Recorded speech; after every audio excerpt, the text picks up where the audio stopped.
మమతా బెనర్జీ ఎంత క్రూరురాలు, ఎంత నీచురాలు, ఎంత దుర్మార్గురాలు అనేది యాక్సిస్ మై ఇండియా వాళ్ళ స్టేట్మెంట్ చూస్తే అర్థమవుతుంది. ఇప్పుడు ఎగ్జిట్ పోల్ సర్వేస్ బెంగాలీ ఇచ్చిన వాటిలో ఎగ్జాక్ట్ కాదు, రేపు 4వ తారీఖుకి వచ్చేదాకా నేను ఇంకా నమ్మను అని చెప్తున్నా మొన్నటి నుంచి కూడా. ఎందుకు అంటే క్రూరమైన హింసతో భయపెట్టి ఓట్లు వేయించుకున్నటువంటి పరిస్థితి గత 2 టర్మ్స్గా కూడా.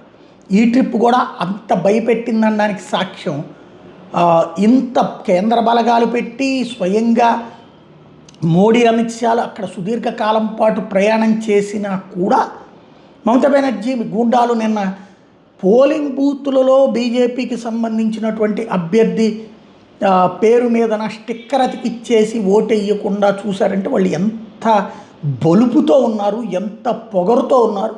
అదే పని కనుక బీజేపీ పాలిత రాష్ట్రంలో వేరే వాళ్ళకి జరిగి ఉంటే ఎంత రచ్చరచ్చ ఉండేది.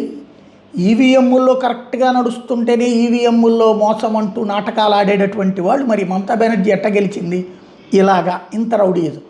యాక్సిస్ మై ఇండియా ఆయన ఏం చెప్తున్నాడు, మొదటి దశ పోలింగ్లో 20% మంది మాత్రమే స్పందించారు, ఈ దఫా అది కూడా స్పందించట్లేదు. అంటే మమత అంటే భయం పోలేదు.